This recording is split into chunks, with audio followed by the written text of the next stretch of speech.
నమస్కారం. దూరదర్శన్ వార్తలకు స్వాగతం. నేను కీర్తి. ముందుగా ముఖ్యాంశాలు.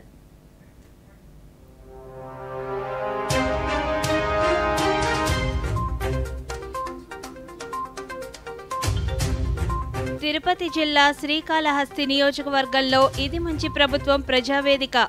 ప్రజా సమస్యలను అడిగి తెలుసుకున్న ఎమ్మెల్యే బొజ్జల సుధీర్ రెడ్డి. శ్రీ పథకానికి అర్హత సాధించిన పార్వతీపురం మన్యం జిల్లాలోని 19 పాఠశాలలు వెల్లడించిన జిల్లా కలెక్టర్ ఏ శ్యామ్ ప్రసాద్. శ్రీకాకుళంలో స్వచ్ఛతే సేవ హెరిటేజ్ వాక్. స్వచ్ఛ భారత్ ద్వారా ప్రజల్లో పరిశుభ్రతపై శ్రద్ధ పెరిగిందన్న మున్సిపల్ కమిషనర్ ప్రసాదరావు. వార్తల్లోని వివరాలు చూద్దాం. తిరుపతి జిల్లా శ్రీకాళహస్తి నియోజకవర్గంలోని పొయ్య గ్రామంలో ఇది మంచి ప్రభుత్వం ప్రజా వేదిక నిర్వహించారు. ఈ కార్యక్రమంలో భాగంగా పెద్దకన్నెలి గ్రామంలో నూతన అంగన్వాడీ కేంద్రాన్ని స్థానిక ఎమ్మెల్యే బొజ్జల సుధీర్ రెడ్డి ప్రారంభించారు. ఈ సందర్భంగా ఎమ్మెల్యే మాట్లాడుతూ ఇది మంచి ప్రభుత్వం ప్రజావేదిక ద్వారా గ్రామ ప్రజల సమస్యలు తెలుసుకొని వాటిని పరిష్కరించే అవకాశం కలుగుతుందన్నారు. అంగన్వాడీ కేంద్రాలు విద్యార్థులకు విద్యతో పాటు పోషక ఆహారాన్ని అందజేస్తున్నాయన్నారు. కనీసం మన బాధలు వినే ప్రభుత్వం వచ్చింది. మన మీద కేసులు పెట్టుకోకుండా, మనం ఇబ్బంది పెట్టుకోకుండా మన కోసం పేదవాడ కోసం పనిచేసే ప్రభుత్వం వచ్చింది అని చెప్పి ఒక మంచి ఉద్దేశంతో అందరూ ఉన్నారు. ఈ 50 రోజులు జరిగిందంతా కూడా వివరించాం. అట్నే 100 రోజుల్లో ఏమైతే ప్రభుత్వం పనిచేసిందో అది కూడా చెప్పాం. సానుకూలంగా అందరూ ఉన్నారు, అందరూ ఆనందంగా ఉన్నారు. ఈ 100 రోజుల్లోనే మనం ఇంత పని చేస్తే వచ్చే 365 × 5 ఇన్ని రోజుల్లో 5 సంవత్సరాల్లో ఎట్లా పని చేస్తాం అనే దాని మీద ఒక క్లారిటీ ఇచ్చాం. ప్రజలందరూ కూడా హాయిగా ఉన్నారు. ఎవరు వచ్చినా సరే వాళ్ళని 2 సేపు కూర్చోబెట్టుకొని వాళ్ళ బాధలు విని ఆ బాధలు పరిష్కారం కానీ మనం చూపించగలిగితే అదే వాళ్ళకి చాలు. ఈరోజు ఇంత భారీ మెజారిటీ. పారిశుద్ధ్య కార్మికుల ఆరోగ్య భద్రతకు రాష్ట్ర ప్రభుత్వం ప్రత్యేక శ్రద్ధ తీసుకుందని ఒంగోలు ఎమ్మెల్యే దామచర్ల జనార్దన్ తెలిపారు. ఒంగోలులో స్వచ్ఛతే సేవ కార్యక్రమంలో భాగంగా పారిశుద్ధ్య కార్మికులు వారి కుటుంబ సభ్యుల కోసం ఉచిత మెగా వైద్య శిబిరంను ఏర్పాటు చేశారు. ఈ శిబిరాన్ని ప్రకాశం జిల్లా కలెక్టర్ ఏ తమీం అన్సారియా, నగర్ మేయర్ గంగాడ సుజాతతో కలిసి ఎమ్మెల్యే ప్రారంభించారు. ఈ సందర్భంగా వారు మాట్లాడుతూ సమాజంలో పారిశుద్ధ్య కార్మికుల పాత్ర ఎంతో కీలకమని, వారి సేవలు లేకుంటే ప్రజలు రోగాల బారిన పడడం తప్పదని పేర్కొన్నారు. ప్రజా ఆరోగ్య సంరక్షణలో భాగంగా అనునిత్యం నగరాన్ని పరిశుభ్రంగా ఉంచే పారిశుద్ధ్య కార్మికుల ఆరోగ్య రక్షణకు ప్రభుత్వం కట్టుబడి ఉందని, వారికి హెల్త్ కార్డులు కూడా జారీ చేయడం జరిగిందన్నారు. తీసుకెళ్లే ఆలోచనలు కూడా ఉంటాయని చెప్పి కూడా మీకు తెలియజేస్తున్నా. కాబట్టి ఏదైతే ఈరోజు ఈ ప్రభుత్వం చేపడుతున్న కార్యక్రమాలను కూడా మీ అందరూ కూడా సహకరించండి. మరి వాళ్ళు ప్రతిరోజు కూడా మరి రావడం, క్లీనింగ్ చేయడము, వాళ్ళ ఆరోగ్యాన్ని కూడా లెక్క చేయకుండా ఉండడం అనేది మనం చూస్తున్నాం. ముఖ్యంగా మనకి చెత్తలో చేతులు పెడతారు, అలాగనే మరి డ్రైనేజీలో దిగాల్సి వస్తుంది. ఒక్కొక్కసారి మీరు చేతులకి గ్లౌజులు కానీ మరి కాళ్ళకి బూట్లు కానీ కూడా వేసుకోకుండా పనిచేస్తున్నారు. దానికి నేను అనేక పర్యాయాలు మనం చూసి సూచనలు చేయడం కూడా జరిగింది. కంపల్సరీగా మీ చేతులకి గ్లౌజులు ఉండాలి, అలాగనే మీ యొక్క కాళ్ళకు కూడా షూ వేసుకుంటేనే కొంతవరకు కూడా మీ ఆరోగ్యాన్ని కాపాడుకోగలిగిన వాళ్ళు అవుతారు. ఈరోజు ఇక్కడ మెగా హెల్త్ క్యాంప్ అనేది అస్టర్ రమేష్ హాస్పిటల్స్ వారితో కోఆర్డినేట్ చేసుకుని ఈరోజు ఇక్కడ పెట్టడం జరిగింది. ఇప్పుడు మున్సిపల్ కమిషనర్ గారు కూడా చెప్పారు, ఇక్కడ డిఫరెంట్ స్పెషాలిటీస్ డాక్టర్స్ కూడా ఇక్కడ వచ్చి ఉన్నారు. ఆర్తో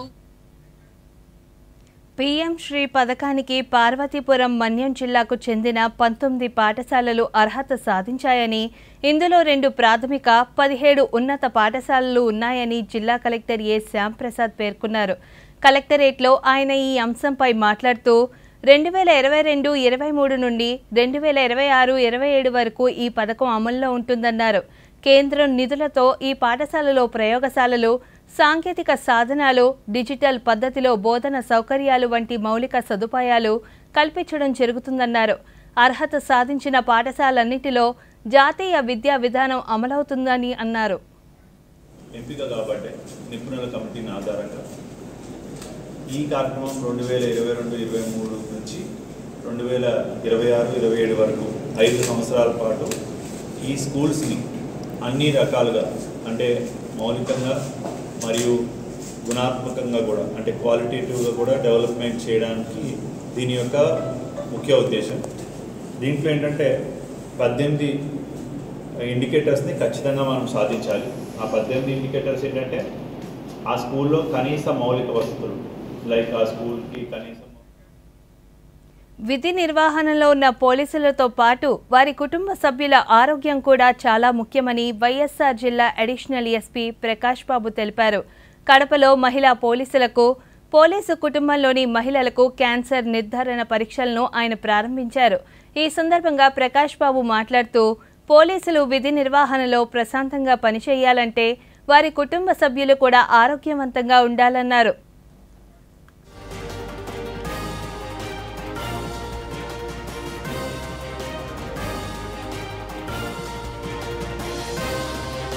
కడప డిపిఓ ఆవరణలో ఉమేష్ చంద్ర కళ్యాణ మండపంలో మన పోలీస్ సిబ్బందికి మరియు పోలీసు కుటుంబ సభ్యులకి, స్త్రీలకు ముఖ్యంగా 45 సంవత్సరాలు దాటిన ప్రతి ఒక్కరికి క్యాన్సర్ అవగాహన మరియు క్యాన్సర్ స్క్రీనింగ్ టెస్టులు చేయడానికి మణిపాల్ హాస్పిటల్ నుంచి డాక్టర్ దివ్య గారు మరియు వాళ్ళ సిబ్బంది మన కోరిక మేరకు, ఆ రిక్వెస్ట్ మేరకు కడపకు రావడం జరిగింది. ఈరోజు రేపు 2 రోజులు కూడా మన పోలీస్ సిబ్బందికి మరియు పోలీస్ సిబ్బంది కుటుంబ సభ్యులకి, స్త్రీలకందరికీ కూడా ఈ గర్భాశయ ముఖద్వార క్యాన్సర్, తర్వాత బ్రెస్ట్ క్యాన్సర్, ఈ 2 సంబంధించి మహాత్మా గాంధీ కలలను నిజం చేసేందుకు స్వచ్ఛ ఆంధ్ర, స్వచ్ఛ భారత్లో అందరూ భాగస్వామ్యం కావాలని శ్రీకాకుళం మున్సిపల్ కమిషనర్ ప్రసాదరావు అన్నారు. ప్రపంచ పర్యాటక దినోత్సవ కార్యక్రమాల్లో భాగంగా శ్రీకాకుళంలో పర్యాటక శాఖ, నగరపాలక సంస్థ, ప్రభుత్వ జూనియర్ బాలికల కళాశాల సంయుక్త ఆధ్వర్యంలో స్వచ్ఛతే సేవ హెరిటేజ్ వాక్ నిర్వహించారు. ఈ సందర్భంగా మున్సిపల్ కమిషనర్ మాట్లాడుతూ, కేంద్రం ప్రవేశపెట్టిన స్వచ్ఛ భారత్ కార్యక్రమం ద్వారా ప్రజల్లో పారిశుద్ధ్యంపై అవగాహన కలిగిందని, పరిసరాల పరిశుభ్రతపై శ్రద్ధ పెరిగిందన్నారు. ప్రారంభించిన తర్వాత ప్రజల్లో ఒక రకమైన చైతన్యాన్ని తీసుకురావడానికి చాలా దోహదపడింది. ఎందుకంటే ఈ స్వచ్ఛ భారత్ మీద ప్రతి గ్రామాల్లోని, పట్టణాల్లోని, అలాగే విద్యార్థి అంటే కాలేజీస్లోని, స్కూల్స్లో కూడా దీని మీద అవేర్నెస్ అనేది కల్పించబడింది. ప్రతి ఒక్కరూ ఈ ప్రోగ్రాంలో బేస్ చేసుకొని అందరం కూడా ఈ స్వచ్ఛ భారత్లో భాగంగా అందరం కూడా మన యొక్క పరిసరాలని క్లీన్ చేసుకోవడం జరుగుతుంది. మరి అందులో భాగంగా సెప్టెంబర్ 15 నుంచి అక్టోబర్ 2 వరకు ఈ స్వచ్ఛత ఈ సేవ అనే కార్యక్రమాన్ని చేపట్టడం జరిగింది. ఈ 15 రోజుల పాటు జరుగుతున్న ఈ కార్యక్రమంలో ప్రజల భాగస్వామ్యంతో, ఎందుకంటే ఓన్లీ ఇన్స్టిట్యూషన్స్ చేస్తే అవ్వదు కాబట్టి ప్రజల్లో అవగాహన. బీసీల సంక్షేమమే లక్ష్యంగా కృషి చేస్తున్నట్లు విజయనగరం జిల్లా బీసీ సంక్షేమ సంఘం అధ్యక్షులు కెల్లా శ్రీనివాసరావు తెలిపారు. విజయనగరంలో నిర్వహించిన నూతన కమిటీ ఎన్నికలలో నూతనంగా ఎన్నికైన సభ్యులకు ఆయన నియామక పత్రాలను అందజేశారు. అనంతరం శ్రీనివాసరావు మాట్లాడుతూ, బీసీల కులగణన జరిగేలా చర్యలు తీసుకోవాలన్నారు. నూతనంగా ఎన్నికైన జిల్లా కమిటీ సభ్యులు బాధ్యతగా పనిచేసి బీసీల సంక్షేమానికి కృషి చేస్తామన్నారు. జరిగింది. మొన్న గత ఎలక్షన్లో సంక్షేమ సంఘం కూటమికి ఎంతగానో పనిచేసి మంచి మెజార్టీ తీసుకురావడం జరిగింది. తద్వారా మా రాష్ట్ర నాయకులు మాకు పిలుపు మేరకు మేమంతా కలిసి కూటమికి సపోర్ట్ చేయడం జరిగింది. తద్వారా చంద్రబాబు నాయుడు గారు మొన్ననే ఒక మెసేజ్ రిలీజ్ చేశారు. ప్రతి జిల్లాకు బీసీ భవన్, అలాగే బీసీ భవన్ నిర్మాణానికి 5 కోట్లని చెప్పి మెసేజ్ ఇచ్చారు. ఎంతో ఆనందదాయకంగా ఉంది. ఆయన కృతజ్ఞతలు తెలియజేసుకుంటున్నాం. ఈరోజు రాష్ట్రంలో బీసీ కులాలు సుమారుగా 142 కులాలు ఉన్నాయి. బీసీలకు రాజ్యాధికారం దిశగా బీసీ సంక్షేమ సంఘం తీవ్రమైన కృషి చేస్తుంది.